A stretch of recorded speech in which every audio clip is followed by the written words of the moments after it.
자, 그러면 이제 5절부터 할 차례인데요.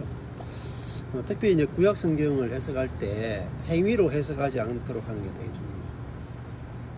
그러니까 행위로 해석하면 결국은 이제 이런 본문을 읽을 때 우리가 이 악인 나오면은 내가 악인이 안 돼야 되겠다, 악한 행동을 안 해야 되겠다, 이렇게 하면은 율법적 적용이 돼버리거든요. 그게 아니고 악인은 이렇게 할 수밖에 없구나, 그렇게 이제 가야 이 판단과 정죄도 안 되고 율법의 종이 안 돼요. 그래서 여기 악인이라는 존재가 처리돼 버리면은 행위는 자동으로 처리가 되잖아요. 여기서 행위를 바꿔야 되는 게 아니고, 이렇게 악인은 하나님을 두려워함이 없는 악인, 또 자기 죄악이 드러나지 않고 미움을 받지 않으리라고 살아가는 그 악인, 그리고 죄악과 괴율이 입에서 나오는 사람, 그리고 지혜와 선행이 나오지 않는 사람, 그리고 침상에서 죄악을 생각하고 선하지 아니한 길에 서고 악을 좋아하는 이 악인이 어떻게 끝나는가? 십자가에서 만나게 된다. 구약을 할 때 항상 예수 그리스도로 연결시키셔야 돼요. 안 그러면은 그 행위로 하게 되면 적용을 해놓고도 전혀 쓸모없는 적용만 되고 그리스도 중심적인 해석이 안 되거든요. 이게 굉장히 중요한 포인트죠. 이 포인트를 잡아주는 사람이 거의 없기 때문에, 특히 이제 성경을 묵상하고 이렇게 다른 사람을 도울 때는 이 포인트를 잘 잡아줘야 돼요. 자, 그래서 이 악인이 아까 전에 S 초록색 S 악인, 그들의 죄악 나오죠. 그 다음에 11절 12절에 보면은 다시 악인, 그들의 종말 나와요. 그러면은 11절 12절 한번 같이 해보죠. 악인만 먼저 한번 다뤄보죠. 11절. 예, 근데 궁금한 게 있는데 1절부터 4절은 바탕이 흰데 여기는 10절부터 12절까지 왜 5절부터 다 초록색이에요? 그런 걸. 근데 여기는 흰 바탕인가요? 아니면 핑크 바탕, 보라색 바탕인가요? 1절부터 4절까지? 그 말하는 말은 그러네요. 보라색 바탕이죠. 그러니까 악인의 말이죠. 그러니까 악인의 말이니까 보라색이고, 그리고 초록색이니까, 그렇죠. 초록색 바탕이니까 믿는 기도죠. 기도. 5절부터 12절까지는 다윗의 기도죠. 의인의 기도죠. 그래서 바탕 색깔이 초록색이에요. 발견을 잘했네요. 11절. 교만한 자의 발이 내게 미치지 못하게 하시며 악인의 손이 나를 쫓아내지 못하게 하소서.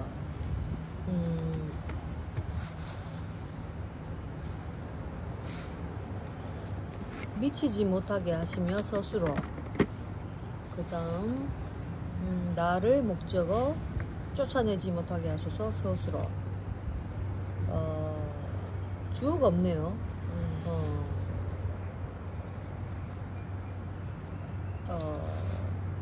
교만한 자의 발이 내게 미치지 못하게 하시며 악인의 손이 나를. 이게 근데 왜 그러면 이게 초록색이라 교만한 자의 발이 초록색인데, 초록색인데 목적어죠. 예. 교만한 자의 발이 의와 이가 초록이니까 목적으로 해석을 할 수 있다는 거죠. 그러면 주어는 누가? 하나님 되죠. 하시며 하소서가 빨간색이니까 그렇죠. 하나님이 교만한 자의 발을 미치지 못하게 하신다. 그죠? 그렇게 하면 딱 주어 목적어 서술가 정확하죠. 굉장히 중요한 겁니다, 이것도. 그렇죠. 하시며 하소서. 저 끝. 그 교만한 자, 여기 되게 재미있는 게 교만을 까만색으로 해놓고 한자를 보라색으로 해놨네요. 그래서 교만한 자의 발이 되게 닿지 않게 하고 또 악인의 손이 근데 교만한 자의 발 여기는 초록색 해놓고 악인의 손이 이거는 다 왜 까만색으로 해놨어요? 사단하고 사람하고 합작하나 봐요. 악이라고. 아니 의하고 이가 여기는 이가 초록색 해놓고 여기는 왜 이가 까만색이에요? 왜냐면은 예. 위에 이는 바깥이잖아요. 그 목적격 조사는 예. 이는 이게 뭐죠? 글자체가 예. 보석체잖아. 그러니까, 아 보석체네요. 네. 보석체니까 이거는 기타 어에 속하죠. 기타 어는 예. 의와 이가 예. 검정색이에요. 연한 검정색이에요. 아, 얇은 검정색이다. 기타의이기 때문에. 기타어기 때문에. 기타의기 때문에 한다고. 예. 여기 의와 여기 의에 다르다고. 그렇죠. 예. 여기는 목적격 위에 거는 목적어죠. 어. 요거는. 예. 요거는 기타어 기타. 보석체니까 검정색으로 얇은 이가 나오죠. 기타의라서. 예. 네. 예. 목적은 나를 하소서. 쫓아내지 못하게 하소서. 그럼 여기 쫓아내지 못하게 해도 보라색이잖아요. 예. 그러니까 그 사람들이 나를 쫓아내지 못하게 해달라고 해서 이거를 쫓아내다라는 말을 보라색으로 한 네. 건가요? 그렇죠. 악인이 쫓아내니까 악인의 손이 쫓아내니까. 교만 발, 악인 손 다 검정색이죠. 이거는 이제 어떤 죄를 근원적인 어떤 죄를 상징하는 거죠. 거기에 지배를 받은 자니까 한 자는 초록색이죠. 근데 이제 보라색이죠. 밖에 있는 글자 중에 4개 빨간색이고 못하게도 빨간색이잖아요. 예. 저 주황색인가? 예. 주황색인가 빨간색인가 하잖아요. 예. 못하게 고리하고 그것도 미닝이 있겠죠? 네. 이거 왜 이렇게 주황색이 빨간색이에요?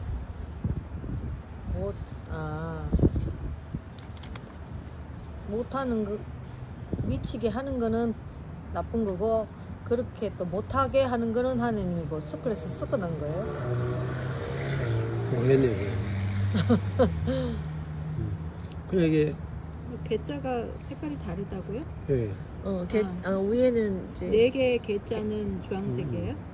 아니 모르겠어요. 4개, 주황색이 못하게, 빨간색인가? 못하게 다 빨간색이나 주황색일 것 같아요. 네.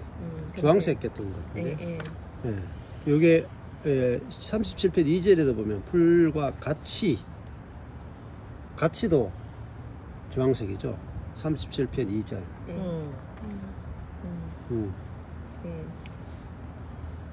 같이. 예. 이제 그 밖에 있는 색깔이 또 다른 것들이 많으니까. 예. 주황색은 잘 몰라보니까 그러니까 구별이 잘 안 되는 것 같아요. 예. 색깔이. 그런데 그 주황색은 천사 색깔이라고 배운 것 같은데 여기서도 그걸 적용하는 게 맞나요? 여기서 왜냐면은 여기는 그 반전 글씨 밖에 있잖아. 예. 밖에 있으면은 이제 그 문장이 어떤 문장, 주어냐 목적어냐 서술어냐 기타어냐 그런 거를 말하는 거지. 예. 12가지 색이 안 들어가요. 12가지. 그 박스 안에 있는 반전 글씨만 12가지 색을 치거든요. 주로. 이제 그 동안에는 이제 을하고 초록색 이제 밖에 글자하고 검정고, 그다음에 초록색, 하늘색 이렇게 이제 우리가 구분했잖아요. 네. 그 나머지는 잘 모르겠어요. 근데 이게 위에 하늘이 있죠. 이 하늘은 하나님과 제일 가까운 색이에요. 그 다음에 좀 내려오면은 이제 파란색에서 하늘로 내려오고, 그 다음에 이게 이제 구약에도 그렇고 신약에도 그래요. 사도 선지자가 이제 파란색 계통이에요. 그리고 그 밑에 내려오면은 성도들은 초록색 계통이고, 그 다음에 연두. 아니 목사님 지금 그걸 말하는 게 아니고 밖에 있는 색깔. 이 조사. 밖에 있는 거. 조사가 초록색, 금정색, 하늘색은 우리가 알잖아요. 근데 그 외에 다른 색은 무슨 의미인지 모르겠다. 그 다른 거는 또 여기도 지금도 보면은 주황색, 빨간색이잖아요. 같이 뭐 예, 개 예, 이런 건 예, 이제 예. 그냥 붙어 있는 조사 계통으로 아마 있을 거예요. 그러니까 의미가 아니고 예, 의미는 그냥 없고. 구성이다 이렇게 말씀하시는 예. 거예요. 의미로 아니고 예. 문장의 예. 어떤 색깔이 다르니까 이제 여쭤본 그렇죠. 거죠. 예. 그것도 그냥 기타. 그거는 이제 색깔의 의미는 없고 여기 개는 다 주황색으로 앞에 35편에도 개를 개는 개나 같이나 이런 거. 여기에 못하게 하소서는 얘 개는 못하게 서술어의 개고 여기 네 개는 기타어의 개. 그렇죠. 이렇게 예. 그렇게 되는 것 같은데. 예. 그렇죠. 예. 개는 전부 다 못하게 하다. 그러니까 문장의 어떤 역할을 말하는 거죠. 누구의 개. 그 다음에 그러면은 이걸 해석을 해보시죠. 11절 해석을요? 11절이 교만한 자의 발이 내게 미치지 못하게 악인의 손이 나를 쫓아. 이게 같은 S잖아요. 같은 S니까 여기 이 내용 하나님을 두려움이었고 자기 죄악을 드러내고 위험을 받지도 않는다라고 하고 그 입의 말이 죄악과 계율이고 그 다음에 침상에서 깨하고 이 모든 1절에서 4절까지 이 모든 것들이 교만한 자의 발이고 악인의 손이 아닐까요? 그래서 이것이 이런 모든 것들이 나에게 미치지 못하고 쫓아내지 못하게 하소서 이렇게 해석을 하면 되지 않을까 싶은데 하나님 아니 이런 것들이 하시며 하소서는 그 하나님이 하시는 거잖아요. 하나님이 이런 교만한 자의 발이 내게 미치지 못하게 하시고 하나님이 이런 악인의 손이 나를 쫓아내지 못하게 하옵소서 초록색 기도라면서 그렇죠. 그러면 하나님이 해주셔야 된다는 거잖아요. 그렇죠. 그렇지 내가 하는 게 아니라 그렇죠. 주어가 이게 핵심이죠. 중요한 거죠. 핵심이. 그렇죠. 네. 내가 하는 것입니다. 그 교만한 자의 발이 내게 미치고 악인의 손이 나를 쫓아내잖아요. 그죠. 맞아. 근데 여기서 우리가 해방될 수 있는 길은 하나님이 못하게 하시고 못하게 해주셔야 우리 여기서 해방된다. 그렇잖아요. 내 스스로 할 수가 없잖아요. 악인의 발과 악인의 손이 근데 악인이 뭐냐? 한마디로 하면 교만한 거죠. 자, 이게 이제 같은 개념이다. 이게 너무너무 중요해요. 그러면 악인이 뭐냐? 교만한 자가. 교만한 자가 뭐냐? 악인이죠. 그러니까 악인이 1절에서 하나님을 두려움이 없다. 이게 교만이죠. 그리고 자기 죄악이 드러나지 않고 미워함을 받지도 않는다. 이게 교만이고. 이게 말이 그 죄악과 계율이다. 기만이다 하는 게 괴율이 기만이잖아. 기만이 뭐냐? 교만이에요. 기만이 곧 교만이에요. 말이 교만한 거죠. 예. 그래서 침상에서 죄를 생각하고 불선한 길에 서고 악을 좋아한다.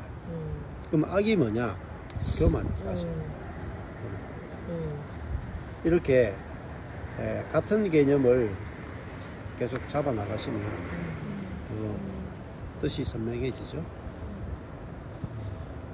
그래서 교만한 자의 발이 내게 미치지 못하고 악인의 손이 나를 쫓아지지 못한다. 이게 구원이죠. 하나님이 해주셔야 된다. 우리는 이제 그 구원을 받으면 되는 거죠.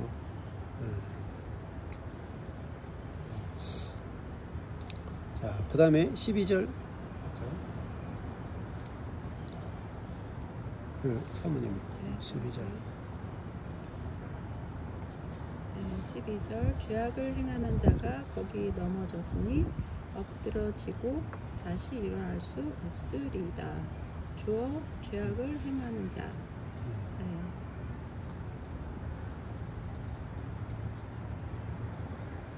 스스로 일어날 수 없으리다. 거기 넘어졌으니 엎드러지고 일어날 수 없으리다. 다 스스로인 것 같아요. 그래서 이 죄악을 행한 자는 악인인데 교만한 자고, 하나님을 두려워함이 없다고 말하는 자고, 자기 죄악이 드러나지 아니하고 위험을 받지도 않겠다고 말하는 자고, 계속 그 말이 죄악과 게으로 말하고, 또 그 하나님의 지혜가 없고 그 선행을 하지 못하는 그 사람, 결국은 그 악인의 결국은 넘어졌고 엎드러지고, 그래서 일어날 수 없겠다. 근데 거기 넘어진대요. 거기에 넘어진대. 자기 꾀에 자기가 악에 그 자리에 넘어지나 봐요. 거기 넘어졌습니다. 자기가 거기. 줄쳐놓고 자기가 넘어진대. 그죠. 악인은 결국은 율법으로 다른 사람을 판단하고 점지하는 그 판단에 자기가 자기의 넘어지는 말. 거죠. 거죠. 자기 말과 자기 꾀에, 판단에 자기 꾀에 넘어져. 자기가 넘어지는 거죠. 다시 일어날 수 없다. 네. 이게 무슨 뜻일까요? 다시 일어날 수 없다. 다시 일어날 수 없다. 궁극적이다라는 뜻이잖아요. 근데 그 피조물인데 그 자기의 근원인 하나님을 인정하지 않으니까 예. 하나님이 보호해주지 않잖아요. 예. 그러니까 보존될 수 없죠. 그런 의미이지 않을까요? 예. 그러니까 하나님을 두려움이 없다는 말은 하나님이 없다는 거잖아요. 근데 악인이 뭐냐, 하나님이 없다는 말이죠. 근데 넘어지면 어떻게 되겠어요? 넘어지고 엎드러지는데 자기 스스로 일어나려고 하는데 힘이 없는 거죠. 힘이 없어. 그러니까 못 일어나는 거예요. 그러니까 이걸 고아라고 그래요. 고아와 과부라고 해요. 고아. 그러니까 돕는 자가 없다. 돕는 자가. 이게 고아와 과부. 근데 하나님은 어떤 하나님이냐? 구약에서부터 계속해서 고아와 과부의 하나님이다 그래요. 그 원래 조지 뮬러가 고아원을 차린 이유도 성경에서 말하는 하나님은 고아의 아버지다. 근데 그 고아의 아버지를 육적인 개념으로 해석한 거죠. 물론 그것도 필요하죠. 근데 진짜 성경에서 말하는 개념은 고아와 과부라 하는 것은 돕는 자가 없는 자라는 뜻이에요. 돕는 자. 그게 인생을 말하는 거예요. 인생. 근데 고아가 아버지를 만나면은 내가 양자가 되는 것이고, 과부가 남편을 만나면은 이제 결혼식을 하는 거예요. 결혼해가 신부가 되는 거예요. 그 말은 뭐예요? 돕는 자가 생겼다는 거잖아요. 남편이 돕고 아버지가, 하나님 우리 아버지가 되어주고 하나님 내 남편이 되어줬다는 말은 넘어져도 일으켜 줄 자가 있다. 이게 여기서 이야기하는 핵심이죠. 그러니까 죄악을 행하는 자 하는 말은 교만한 자가, 즉 교만한 자가 뭐냐? 이 고아와 과부죠. 나는 하나님이 필요 없다. 나는 아버지가 필요 없다. 이게 고아잖아요. 나는 남편이 필요 없다. 이게 과부잖아. 그러니까 불신자들은 다 고아와 과부인 거예요. 왜? 스스로 고아야. 스스로 과부야. 나는 그게 좋은 거예요. 아버지 없으면 얼마나 자유롭고 좋겠어. 그게 고아야. 남편 없으면 얼마나 좋겠어. 그게 과부야. 그러니까 넘어질 때 나를 일으켜줄 남편도 없고 아버지도 없는 거야. 그러니까 지혜가 없는 거죠. 지혜가. 자기 스스로 자기 인생을 살아갈 수 있다고 썩는 거죠. 그러니까 못 일어나요. 못 일어나요. 근데 넘어져도 일어날 수 있으려면 아버지가 있어야 되고 남편이 있어야 되잖아요. 넘어져도 괜찮아요. 와서 일으켜 줘. 그러니까 지금 넘어졌는데 못 일어난다. 왜 못 일어나냐? 자기 힘으로 일어나려고 하기 때문에. 하나님이 없어. 그렇죠. 하나님 없는 거예요. 그게 악인이에요. 자기 스스로 일어나려고 하는 사람이 다 악인이다. 못 일어나죠. 저도 제 힘으로 일어난 게 아니고 전 누워 있었어요. 장사 지낸바 돼가지고 누워 있었던 건데 하나님이 나를 이렇게 세우는 분이구나. 그 에게이로 가요. 에게이로가 일으키다는 거예요. 부활이 뭐냐면 일으키다는 거예요. 헬라어로 부활이 일으키다는 거예요. 여기에 일어날 수가 같은 뜻인가요? 일으키다는 거예요. 다시 일으킬 수 없다. 누워 있는데 죽으면 누워 있는 거잖아요. 그 죽은 자를 이렇게 세우는 게 부활이라니까. 우리 인생도 부활이라 하는 것은 죽은 자가 살아나는 게 부활이에요. 근데 일으켜 줄 사람이 있어야지. 우는 거예요. 고아가 왜 울어요? 나를 일으켜 줄 분이 없으니까 못 일어나니까 울을 잤잖아. 그 베데스다 연못에 있는 38년 된 병자도 안전병이잖아요. 자기를 일으켜 줄 분이 없어 못 만난 거죠. 근데 네 자리를 들고 일어나 걸어가라 하는 분을 만나니까 그냥 즉시로 일어나서 걷잖아요. 우리 인생도 내가 남편 잘못 만나가지고 내가 인생 조졌다, 도저히 못 걷겠다, 이런 사람도 많이 저한테 오잖아. 근데 네가 일어나는 게 아니다. 주님이 인생을 어떻게 일으키는가 봐라. 일어나는 거죠. 그게 부활이잖아. 주님이 일으켜 주는 거. 그렇게 이제 보시면 그래서 내가 고아 신세를 벗어났다, 과부 신세를 벗어났다. 그걸 이제 양자가 되었다. 양자가 됐다는 말은 고아는 아버지가 없죠. 근데 양자가 됐다는 말은 아버지가 생겼다.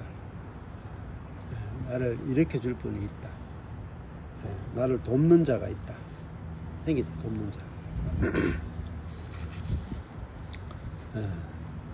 그러니까 에베네셀 하는 게 도움의 돌이잖아요.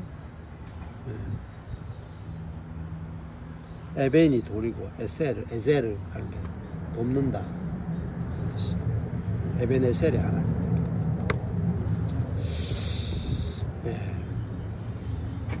그 다음에 5절부터 한번 이제 가볼까요? 이제 핵심 부분.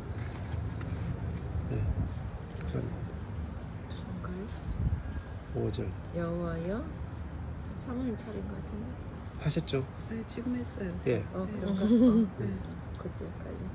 여호와여, 주의 인자하심이 주어 하늘에 있고 스스로 주의 성실하심이 주어 사무쳤으며 스스로. 주의 인자하심이 어디에 있냐면 하늘에 있다. 또 주의 성실하심도 공중에 있다. 사무쳤다.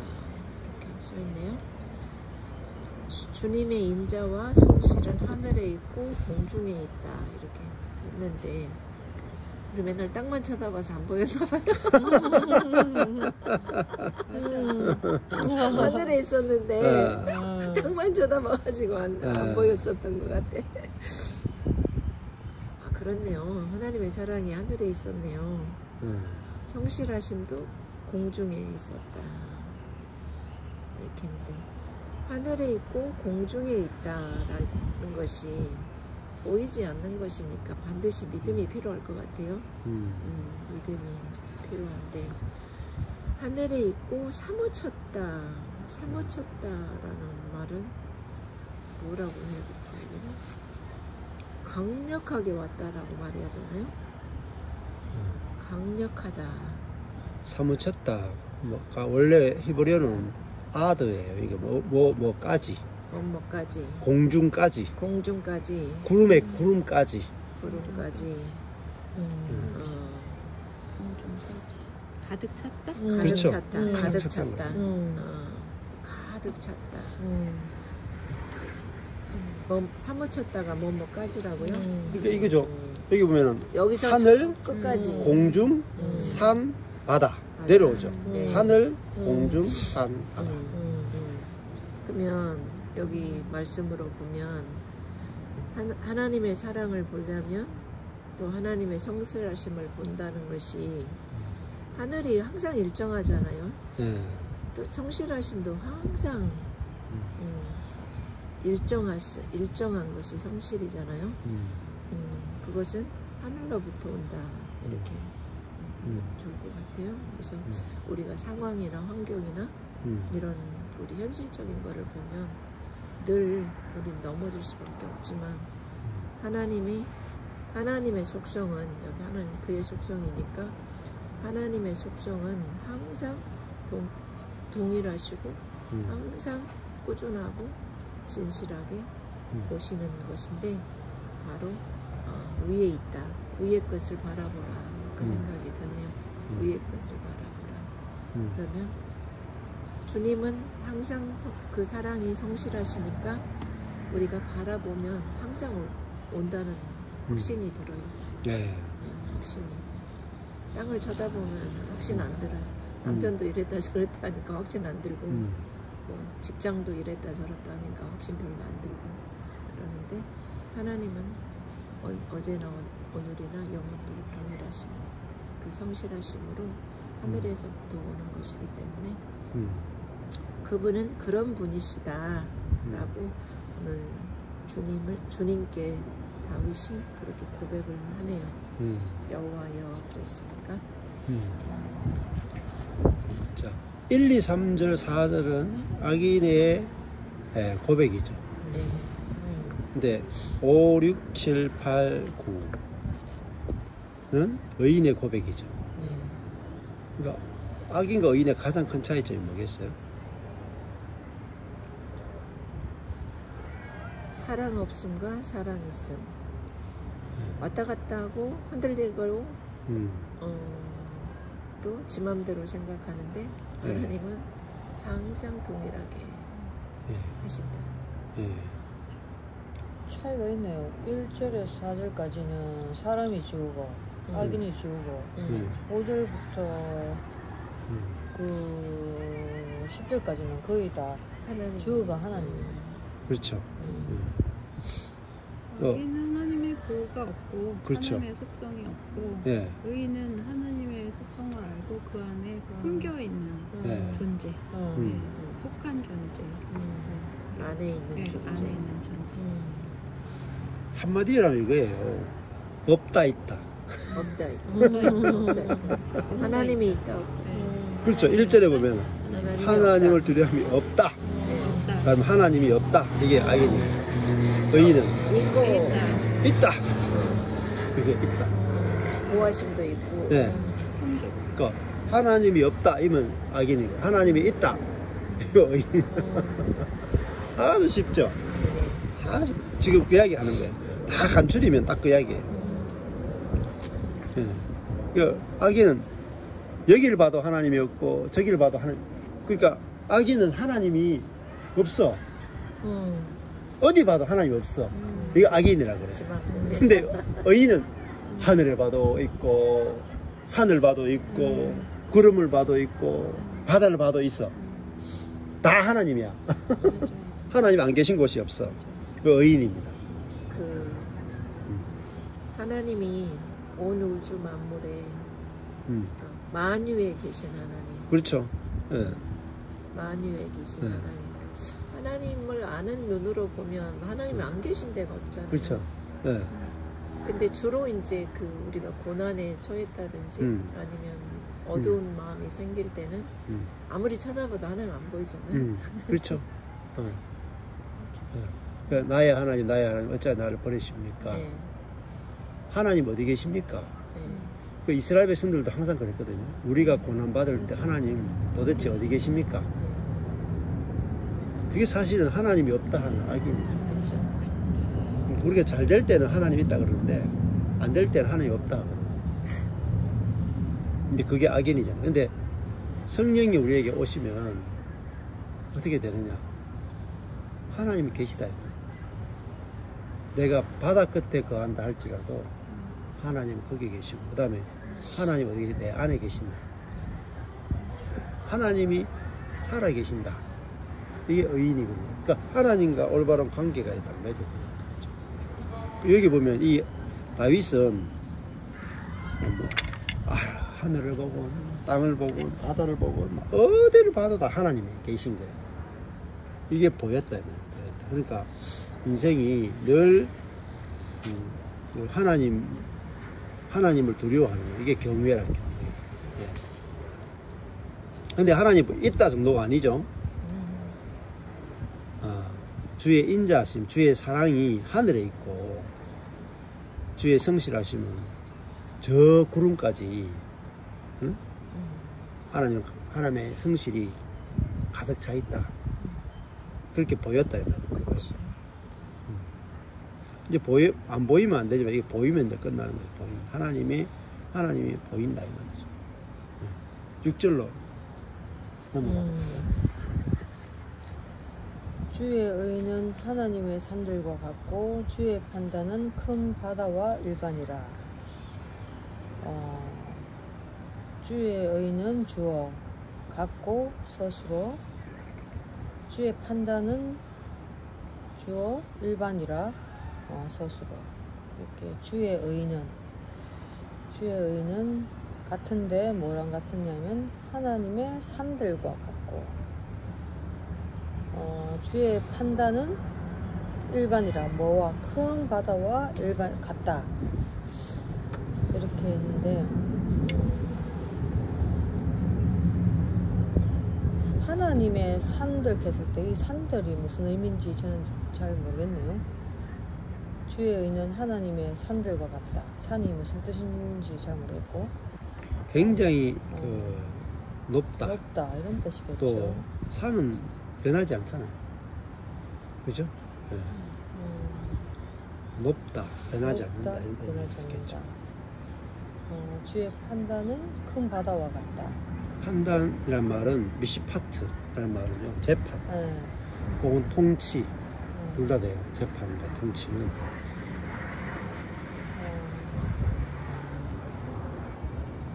큰 바다와 같다. 크다 이 말이겠죠. 깊고 크다. 산은 높고 큰 바다는 깊고, 산은 변함이 없고 큰 바다는 크다. 그런 뜻인 것 같은데, 판단은 왜 큰 바다와 같을까요? 재판이거든요. 네. 재판과 통치는 크고 깊은 물과 같다. 태홈이거든요. 은유적인 표현인데, 네. 그 하나님의 통치와 재판은 깊은 물은 우리가 잘 밑에 안 보이잖아요. 수가 없죠. 근데 하나님이 재판을 행하시고 하나님이 통치를 하시, 재판은 또 통치도 의미해요. 그러니까 비시파트가 하나님의 통치가 사람이 알지 못하게 아주 깊은 수준에서 이루어지고 있다는 거죠. 그건 진짜 맞는 것 같아요. 근데 우리는 그냥 겉만 보고 내가 원하는 대로 이루어져야만 하나님의 통치가 이루어져 있다고 생각하는데, 하나님의 통치가 이루어지고 있는 거죠. Was here? Do they finish? They're